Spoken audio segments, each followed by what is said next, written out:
Chapter 3. Kate is ecstatic. But what was he doing at Clayton's? Her curiosity oozes through the phone. I'm in the depths of the stockroom, trying to keep my voice casual. He was in the area. Ain't that is one huge coincidence, Anna? You don't think he was there to see you? My heart lurches at the prospect, but it's a short-lived joy. The dull, disappointing reality is that he was here on business. He was visiting the farming division of BaS. He's funding some research, I mutter. Oh yes. He's given the department a $2.5 million grant. Wow. How do you know this, Anna? I'm a journalist, and I've written a profile on the guy. It's my job to know this. Okay, Carla Bernstein. Keep your hair on. So do you want these photos? Of course I do. The question is, who's going to do them and where? We could ask him where. He says he's staying in the area. You can contact him? I have his cell phone number. Kate gasps, the richest, most elusive, most enigmatic bachelor in Washington State just gave you his cell phone number? Yes, Anna, he likes you. No doubt about it. Her tone is emphatic. Kate, he's just trying to be nice. But even as I say the words, I know they're not true. Christian Grey doesn't do nice. He does polite, maybe. And a small, quiet voice whispers, perhaps Kate is right. My scalp prickles at the idea that maybe, just maybe, he might like me. After all, he did say he was glad Kate didn't do the interview. I hug myself with quiet glee, rocking from side to side, entertaining the possibility that he might like me. Kate brings me back to the now. I don't know who will get to do the shoot. Levi, our regular photographer, can't. He's home in Idaho Falls for the weekend. He'll be pissed that he blew an opportunity to photograph one of America's leading entrepreneurs. What about Joe's great idea? You ask him, he'll do anything for you. Then call Gray and find out where he wants us. Kate is irritatingly cavalier about Joe's. I think you should call him. Who, Joe's? Kate scoffs. No, Gray. Anna, you're the one with the relationship. Relationship?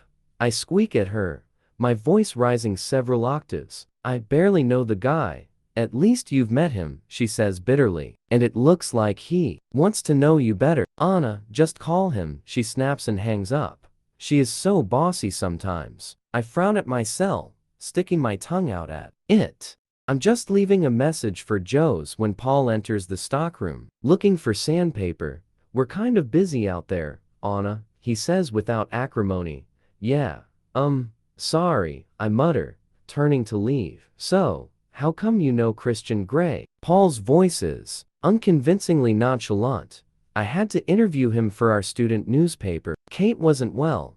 I shrug, trying to sound casual and doing no better than him. Christian Grey in Clayton's. Go figure. Paul snorts, amazed. He shakes his head as if to clear it. Anyway, wants to grab a drink or something this evening? Whenever he's home, he asks me on a date, and I always say no. It's a ritual. I've never considered it a good idea to date the boss's brother, and besides, Paul is cute in a wholesome all-American boy next door kind of way, but he's no literary hero.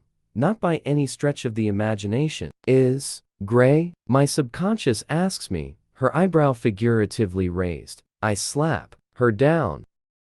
Don't you have a family dinner or something for your brother? That's tomorrow. May some other time, Paul. I need to study tonight. I have my finals next week. Anna, one of these days you'll say yes. He smiles as I escape to the store floor. But I do places, not people. Joe's groans. Joe's, please, I beg. I pace the living room of our apartment, clutching my cell and staring out the window at the fading evening light. Give me that phone. Kate grabs the handset from me, tossing her silken reddish blonde hair over her shoulder. Listen here, Joe's Rodriguez. If you want our newspaper to cover the opening of your show, you'll do this shoot for us tomorrow, capiche? Kate can be awesomely tough. Good. Anna will call back with the location and the call time. We'll see you tomorrow. She snaps my cell phone off. Sorted. All we need to do now is decide where and when. Call him. She holds the phone out to me. My stomach twists. Call Gray, now. I scowl at her and reach into my back pocket for his business card. I take a deep, steadying breath, and with shaking fingers, I dial the number. He answers on the second ring. His tone is clipped, calm, and cold. Gray, Mr. Gray, it's Anastasia Steele. I don't recognize my own voice. I'm so nervous. There's a brief pause. Inside I'm quaking. Miss Steele, how nice to hear from you. His voice has changed. He's surprised, I think, and he sounds so warm, seductive even. My breath hitches, and I flush. I'm suddenly conscious that Catherine Kavanaugh is staring at me, her mouth open, and I dart into the kitchen to avoid her unwanted scrutiny. We'd like to go ahead with the photo shoot for the article. Breathe, Anna, breathe. My lungs drag in a hasty breath. Tomorrow, if that's okay. Where would be convenient for you, sir? I can almost hear his sphinx-like smile through the phone. I'm staying at the Heathman in Portland. Shall we say 9:30 tomorrow morning? Okay, we'll see you there. I am all gushing and breathy like a child, not a grown woman who can vote and drink legally in the state of Washington. I look forward to it, Miss Steele. I visualize the wicked gleam in his eyes. How can he make 7 little words hold so much tantalizing promise? I hang up. Kate is in the kitchen, and she's staring at me with a look of complete and utter consternation on her face. Anastasia Rose Steele, you like him? I've never seen or heard you so affected by anyone before. You're actually blushing. Oh, Kate, you know I blush all the time. It's an occupational hazard. With me. Don't be ridiculous, I snap. She blinks at me with surprise. I very rarely have hissy fits, and I briefly relent. I just find him intimidating. That's all. Heathman, that figures, mutters Kate. I'll give the manager a call and negotiate a space for the shoot. I'll make supper. Then I need to study. I cannot hide my irritation with her as I open one of the cupboards to make supper. I am restless that night, tossing and turning, dreaming of smoky gray eyes, coveralls, long legs, long fingers, and dark, unexplored places. I wake twice in the night, my heart pounding. Oh, I'm going to look just great tomorrow with so little sleep. I scold myself. I punch my pillow and try to settle. The Heathman is nestled in the heart of downtown Portland. Its impressive brownstone edifice was completed just in time for the crash of the late 1920s. Joe's, Travis, and I are traveling in my Beetle, and Kate is in her clique, since we can't all fit in my car. Travis is Josie's friend and gopher, here to help out with the lighting. Kate has managed to acquire the use of a room at the Heathman free of charge for the morning in exchange for a credit in the article.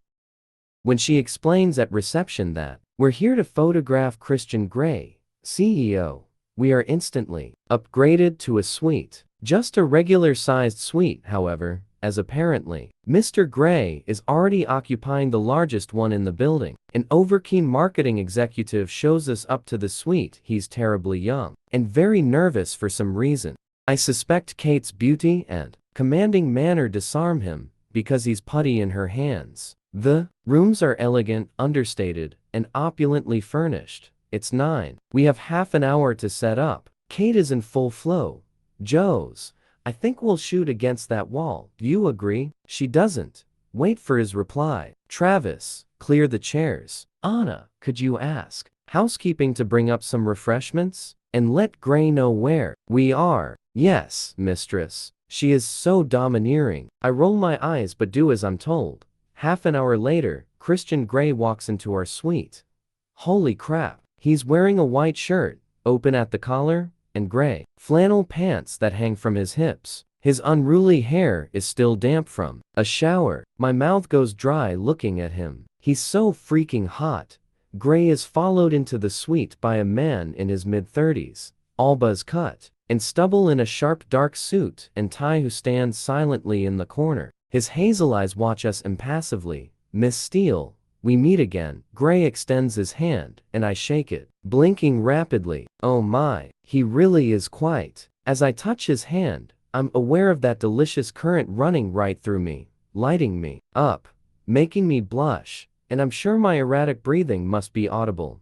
Mr. Gray, this is Catherine Kavanagh, I mutter, waving a hand toward Kate, who comes forward, looking him squarely in the eye. His hazel eyes watch us impassively. Miss Steele, we meet again. Gray extends his hand, and I shake it, blinking rapidly. Oh my, he really is quite. As I touch his hand, I'm aware of that delicious current running right through me, lighting me up, making me blush, and I'm sure my erratic breathing must be audible.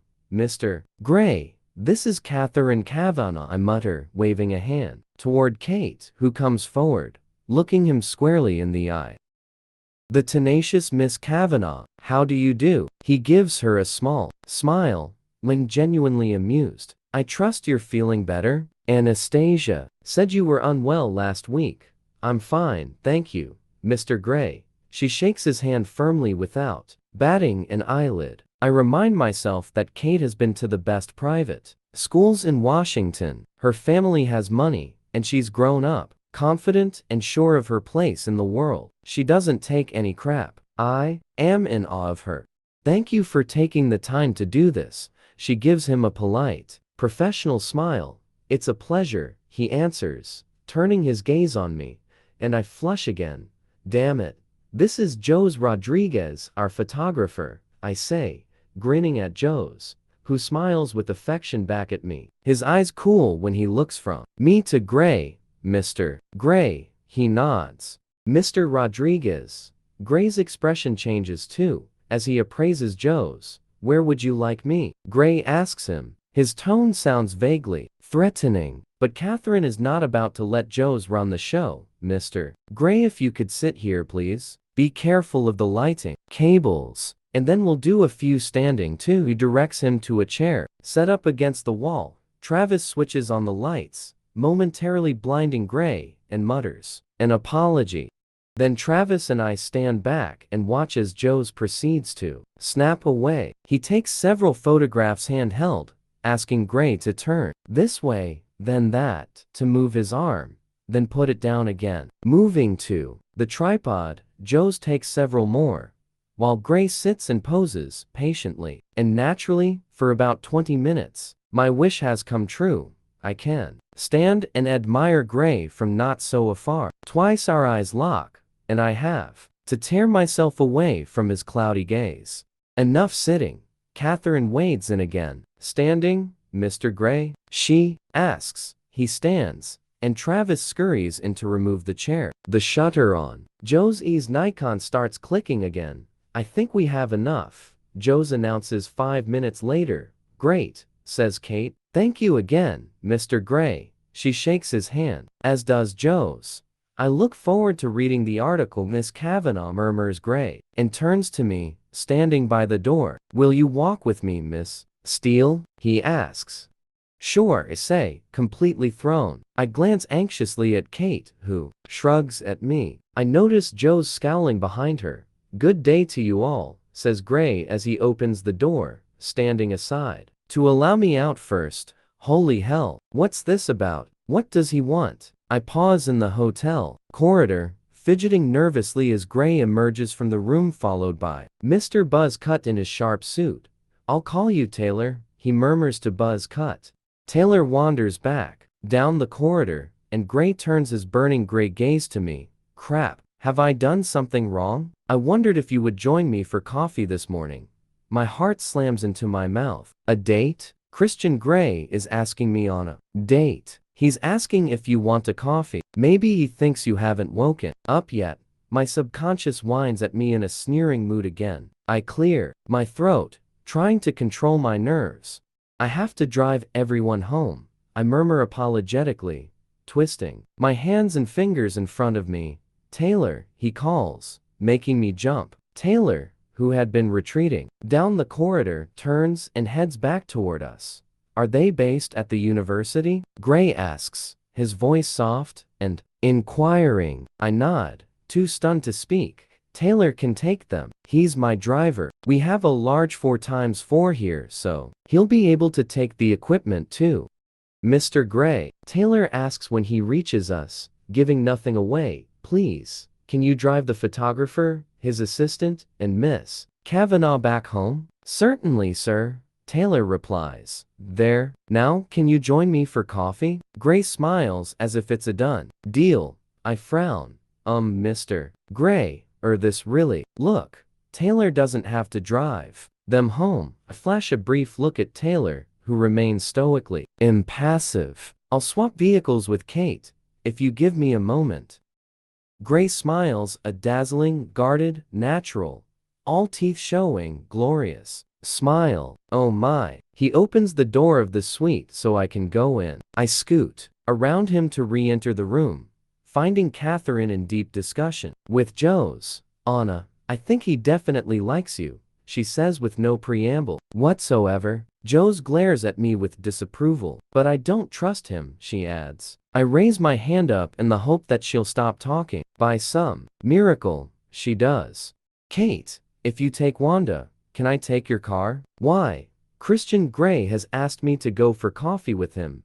Her mouth pops open. Speechless Kate, I savor the moment. She grabs me by my arm and drags me into the bedroom that's off the living area of the suite. Anna, there's something about him. Her tone is full of warning. He's gorgeous, I agree, but I think he's dangerous, especially for someone like you.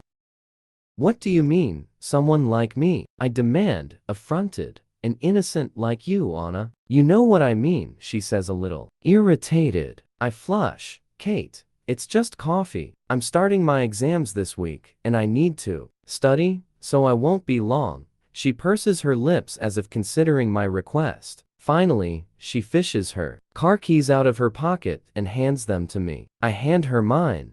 I'll see you later. Don't be long, or I'll send out search and rescue. Thanks. I hug her. I emerge from the suite to find Christian Grey waiting, leaning up against the wall, looking like a male model in a pose for some glossy, high-end magazine. Okay, let's do coffee, I murmur, flushing a beet red. He grins. After you, Miss Steele. He stands up straight, holding his hand out for me to go first. I make my way down the corridor, my knees shaky, my stomach full of butterflies, and my heart in my mouth thumping a dramatic, uneven beat. I'm going to have coffee with Christian Grey, and I hate coffee. We walk together down the wide hotel corridor to the elevators. What should I say to him? My mind is suddenly paralyzed with apprehension. What are we going to talk about? What on earth do I have in common with him? His soft, warm voice startles me from my reverie. How long have you known Catherine Kavanaugh? Oh, an easy question for starters. Since our freshman year. She's a good friend. He replies non-committally. What is he thinking? At the elevators, he presses the call button, and the bell rings almost immediately. The doors slide open, revealing a young couple in a passionate embrace inside. Surprised and embarrassed, they jump apart, staring guiltily in every direction but ours. Grey and I step into the elevator. I am struggling to maintain a straight face, so I gaze down at the floor, feeling my cheeks turning pink. When I peek up at Grey through my lashes, he has a hint of a smile on his lips, but it's very hard to tell. The young couple says nothing, and we travel down to the first floor in embarrassed silence. We don't even have bland piped elevator music to distract us. The doors open, and much to my surprise, Grey takes my hand, clasping it with his long, cool fingers. I feel the current run through me, and my already rapid heartbeat accelerates. As he leads me out of the elevator, we can hear the suppressed giggles of the couple erupting. Behind us, Grey grins. What is it about elevators? He mutters. We cross the expansive, bustling lobby of the hotel toward the entrance, but Grey avoids the revolving door, and I wonder if that's because he'd have to let go of my hand. I feel the current run through me, and my already rapid heartbeat accelerates. As he leads me out of the elevator, we can hear the suppressed giggles of the couple erupting. Behind us, Grey grins. What is it about elevators? He mutters. We cross the expansive, bustling lobby of the hotel toward the entrance, but Grey avoids the revolving door, and I wonder if that's because he'd have to let go of my hand. Outside, It's a mild May Sunday. The sun is shining and the traffic is light. Gray turns left and strolls to the corner, where we wait for the crosswalk to change. He's still holding my hand. I'm in the street, and Christian Grey is holding my hand. No one has ever held my hand. I feel giddy, and I tingle all over. I attempt to smother the ridiculous grin that threatens to split my face in two. Try to be cool, Anna, my subconscious implores me. The green man appears, and we're off again. We walk 4 blocks before we reach the Portland Coffee House, where Gray releases me to hold the door open so I can step inside. Why don't you choose a table while I get the drinks? What would you like? He asks, polite as ever. I'll have, English breakfast tea. Bag out. He raises his eyebrows. No coffee? I'm not keen on coffee, he smiles. Okay, bag out tea. Sugar? For a moment, I'm stunned, thinking it's an endearment, but fortunately my subconscious kicks in with pursed lips. No, stupid, do you take sugar? No thanks. I stare down at my knotted fingers. Anything to eat? No thank you. I shake my head, and he heads to the counter. I surreptitiously gaze at him from beneath my lashes as he stands in line waiting to be served.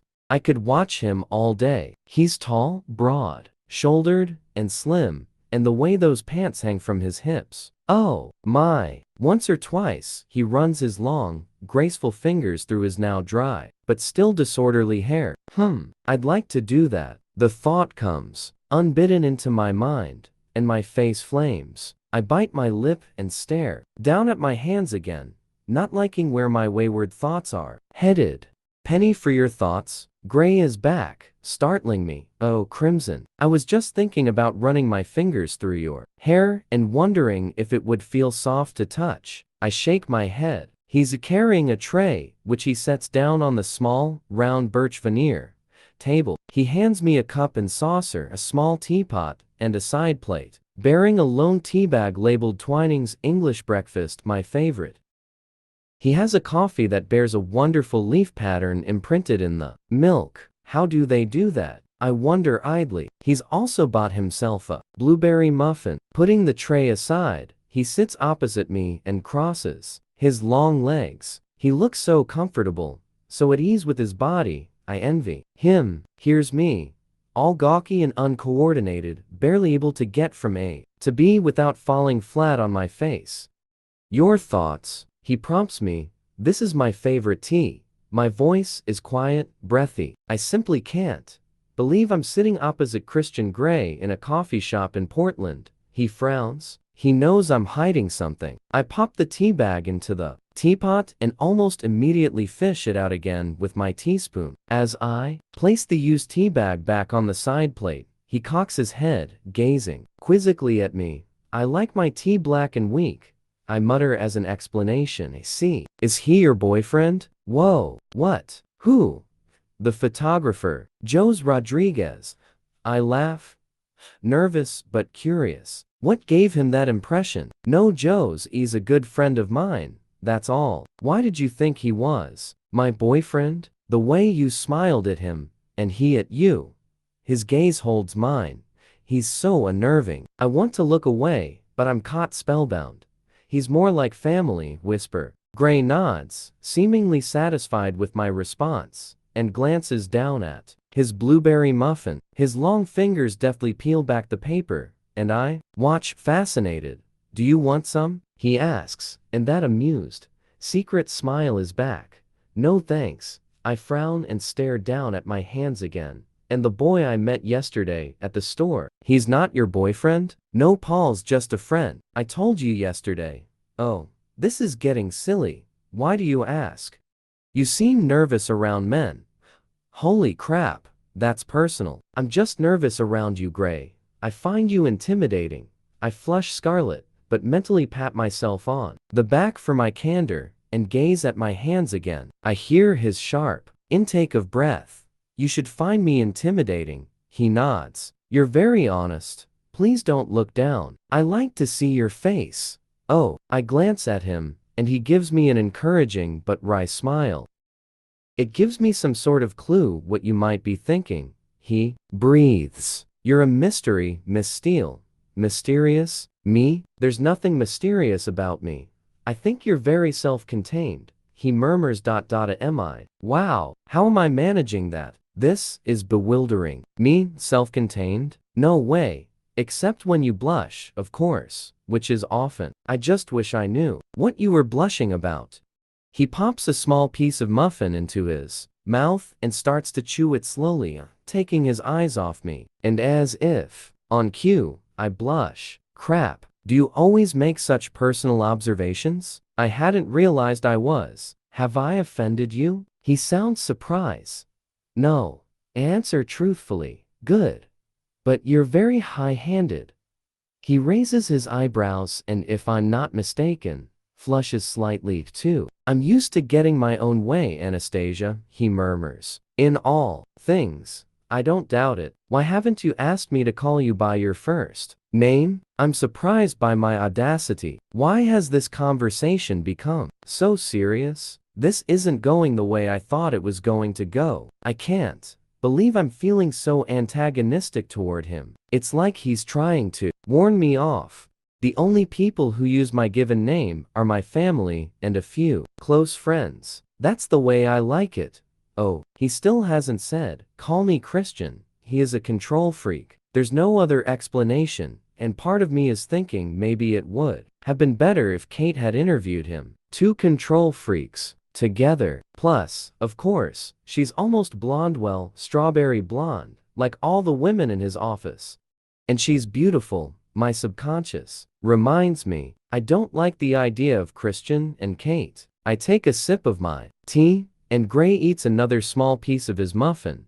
Are you an only child? He asks. Whoa, he keeps changing direction. Yes. Tell me about your parents. Why does he want to know this? It's so dull. My mom lives in Georgia with her new husband, Bob. My stepdad lives in Montesano. Your father? My father died when I was a baby. I'm sorry, he mutters, and a fleeting, troubled look crosses his face. I don't remember him. And your mother remarried? I snort. You could say that. He frowns at me. You're not giving much away, are you? He says dryly, rubbing his chin as if in deep thought. Neither are you. You've interviewed me once already, and I can recollect some quite probing questions then. He smirks at me. Holy shit. He's remembering the gay question. Once again, I'm mortified. In years to come, I know I'll need intensive therapy to not feel this embarrassed every time I recall the moment. I start babbling about my mother, anything to block that memory. My mom is wonderful. She's an incurable romantic. She's currently on her fourth husband. Christian raises his eyebrows in surprise. I miss her, I continue. She has Bob now. I just hope he can keep an eye on her and pick up the pieces when her harebrained schemes don't go as planned. I smile fondly. I haven't seen my mom for so long. Christian is watching me intently, taking occasional sips of his coffee. I really shouldn't look at his mouth. It's unsettling. Do you get along with your stepfather? Of course. I grew up with him. He's the only father I know. And what's he like? Ray? He's taciturn. That's it? Gray asks, surprised. I shrug. What does this man expect? My life story? Taciturn like his stepdaughter, Gray prompts. I refrain from rolling my eyes at him.